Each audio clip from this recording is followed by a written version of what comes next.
Oh, that's nice. Oh, I didn't see you there. It is I, Rehash, the stirrer of chaos, and the new host of the Gentleman's Chat. Well, recently there's been a manhwa that has been surfaced into anime levels, and it has been spreading all over the internet, Solo Leveling. And well, I can honestly say my first thought of it was, okay, who let Kirito here subclass as a necromancer? Well, it's not entirely its fault. We've been seeing a lot of characters like these on the rise. Characters that are overpowered but have almost no personality, and it didn't really feel like they truly trained or earned their powers. And once they get their powers, they just stopped being interesting altogether. Just the Kirito archetype, nothing more. So imagine my shock and amazement when I started reading and getting invested in a manhwa that had something as simple as growing a cherry tomato feel like a massive accomplishment. All the power scaling feats in the history of anime, and yet I was hyped for a cherry tomato. Oh, I had to investigate this in order to figure out what's going on. Why is this drawing my attention so fiercely? So this is the first 2 chapters of Solo Farming in the Tower. The chapter begins in a fantasy-style setting where we see a bunch of adventurers just sort of palling around, just waiting for the next big boss raid, when all of a sudden they're approached by what looks like a tiny little orange cat, who's exhibiting a large amount of tiny orange cat behavior, by wanting to sell them all cherry tomatoes. Now, of course, nobody's buying this at first, but he tells them to look closely. These aren't just any cherry tomatoes, they're magic items. Of course, the magic item is not exactly the most powerful in terms of magical powers or combat, but they do seem to have another ability.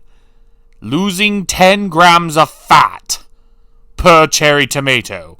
Oh, these sold like hotcakes! And when asked where did he get such an extraordinary item, well, he says it's a secret.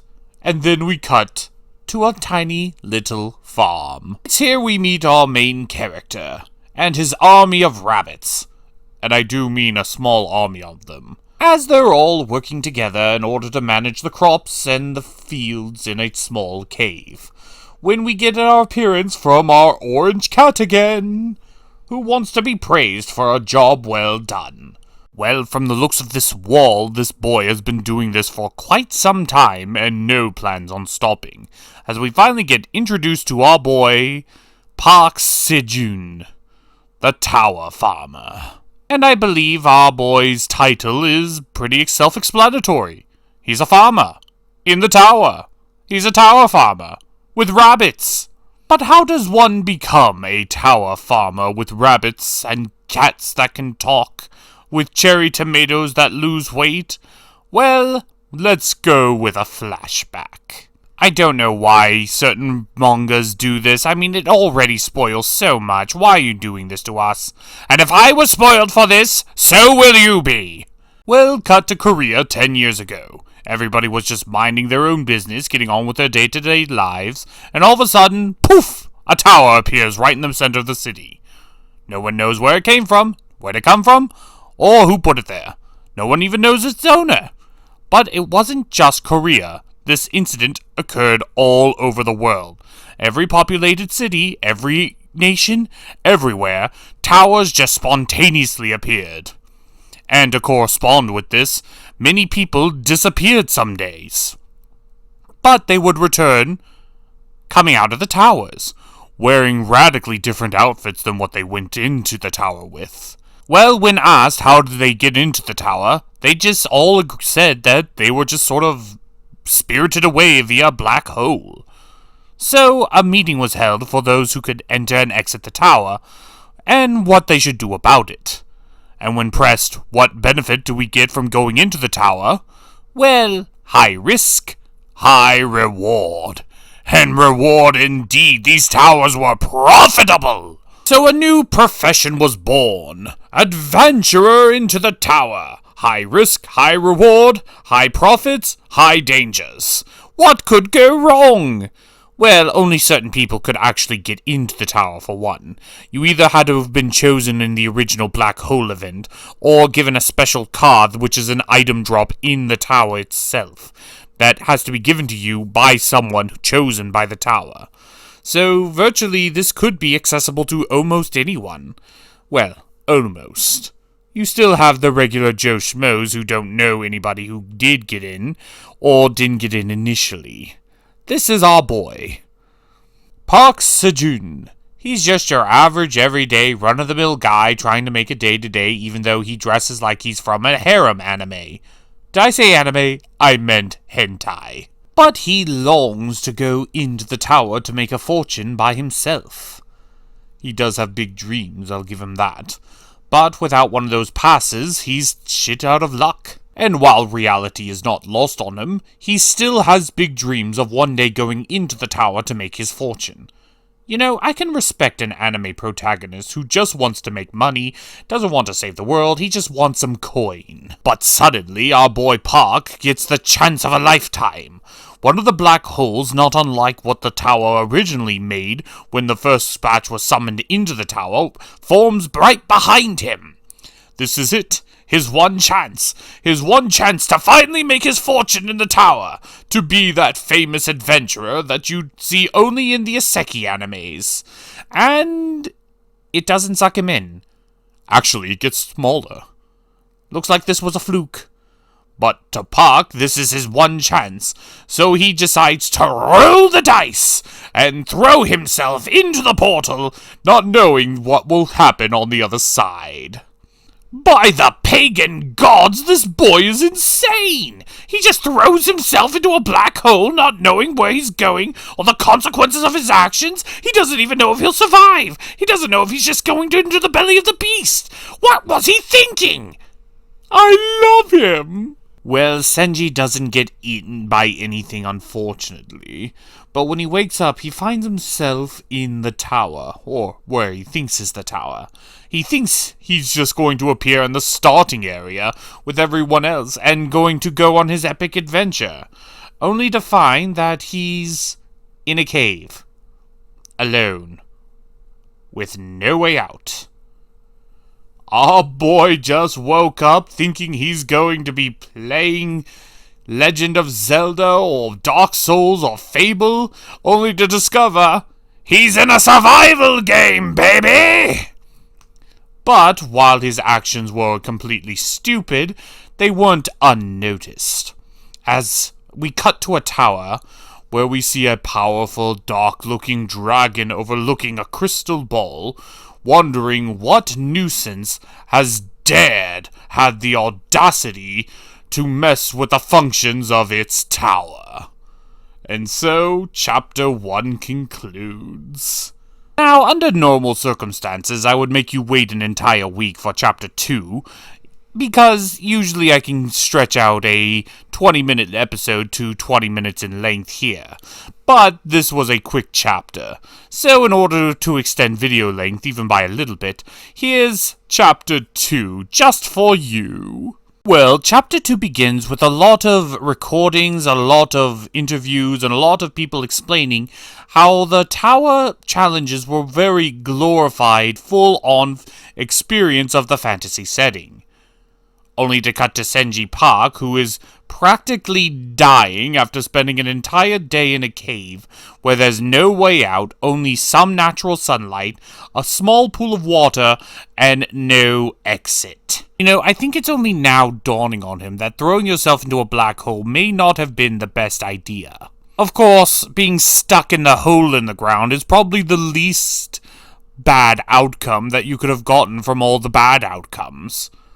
But the biggest problem he's facing right now is no food. The only food he has is everything that he brought with him. A pack of cherry tomatoes, some green onions, and some sweet potatoes, and an apple. Not exactly working with the D&D spell good berries, but you really only have to do with what you got. So he eats the apple right away and tries to conserve energy by not moving. Well, I suppose that strategy would benefit him in the short term, but it's not really big picture. So he decides that he's going to do something even more drastic. He's going to eat what he can and to preserve energy, and then plant the rest. After all, everything he's got has seeds and has roots, so why can't he grow it? Well, I do have to give him some credit that this is a pretty clever idea. Everything that he has can technically grow from the ground. But coming from a background of growing plants myself, I can tell you that this plan realistically would never work. Realistically speaking, for plants to grow in order to bear crops, you'd have to be waiting literal months before they're even ready to be harvested. Tell me, where's he going to get food in those months as he's waiting? He doesn't have alternative food sources, and whatever resources he has, he's already used in the ground, or will go bad and spoil. This isn't a realistic scenario with a good outcome. But luckily, we have something on our side, called magical bullshit! Well, not too long after Senji planted his plans did he hear a massive roar. He looks up to see that the sky has been completely eclipsed by a moon. Well, after another massive roar that causes Senji to collapse, he looks up to the sky in horror and fear as he sees a massive black dragon flying overhead. And this causes him to pass out. But apparently this moon has some unusual effects on what he's planted. Well, he wakes up a full 2 days later, not knowing exactly how he's alive. He relaxes on something that looks like a tree, only for him to turn around and realize that his green onions have grown to the size of small trees. Senji is completely baffled by the phenomena. But not only that, but the cherry tomatoes and the sweet potatoes he planted have already began to sprout. This is unprecedented. He literally just planted them 3 days ago. And they couldn't have had that much water. How are they doing this? Magical bullshit, that's how. So after Senji struggles but eventually manages to break off the leaves of all of his leeks, he takes one bite and discovers they're a little bit spicier than what he would remember them tasting like, and immediately goes to the watering hole to cool his mouth. It may be spicy, but hey, it's food! But he decides to make a breakfast of the cherry tomatoes instead, and also recollects us on everything that transpired. Apparently he knows everything of what just happened. That particular eclipse was something called the Blue Moon event. It happens once a month on the later floors of the tower. It supercharges all the monsters and makes them incredibly powerful, but also makes the item drops that they drop much more better. So it's pretty much one gigantic mass raid. But as crazy as the Blue Moon is, he's never heard of anyone encountering a black dragon yet. Well, from what he's seen on YouTube, because of course there's somebody who's vlogging everything in the tower, he knows that every level has certain difficulty levels. Obviously, the further you go up or down in the tower, the higher level monsters that appear, but also the greater the item drops. The Blue Moon event, however, only appears on levels above level 3 or 5. As far as the monsters concerned, they only get tougher and tougher, but are still pretty basic.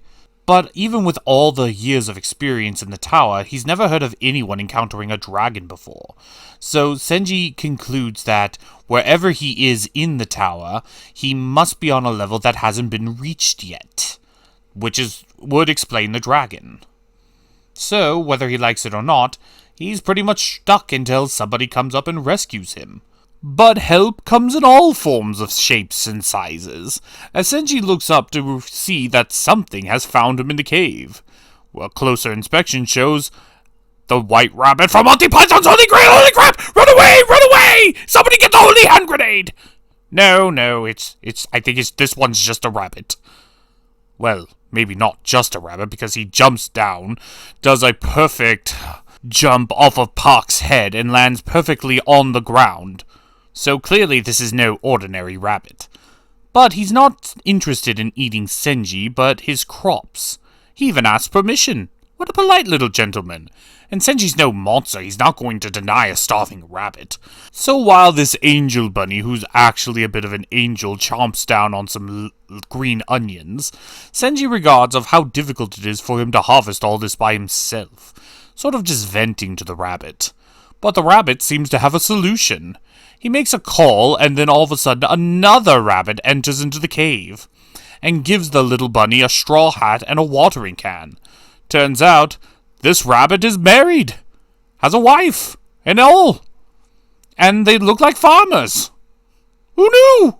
So, chapter 2 ends with Senji befriending a small little couple of farming rabbits. Well, in terms of monsters he could have ran into on this level, he kind of won the lottery. I mean, come on, people, what are the chances that his first real interaction is with a couple of friendly farming rabbits who are really helpful, really nice, and like his crops? I mean, what are the chances? Oh, hey, he won the lottery, what can I say? Well, I can tell you this right away, just 2 chapters in, and I can already feel like this is a really different Isekai-style story than what is common variety.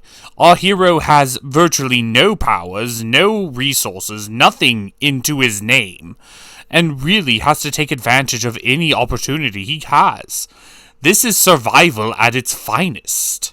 And correct me if I'm wrong on this, but I don't think we've ever had a full-on survivalist isekai-style story before. I mean, we have had farming isekai, but I'm gonna be honest, not impressed. But this one definitely captures more effectively the thought, the feeling, and the emotions of being stuck in an unforgiving setting in an unforgiving world, unlike any isekai that I've ever tried before. And I'm really invested in it. Now, I will make enough videos to review all the way up to chapter 10, but if this is something that you're interested in, leave a comment down below and I'll make more videos like this. Until then, I'm Rehash, the stirrer of chaos, and I'll see you next time, where we continue our adventures with Park Senji and his farming tower experiences.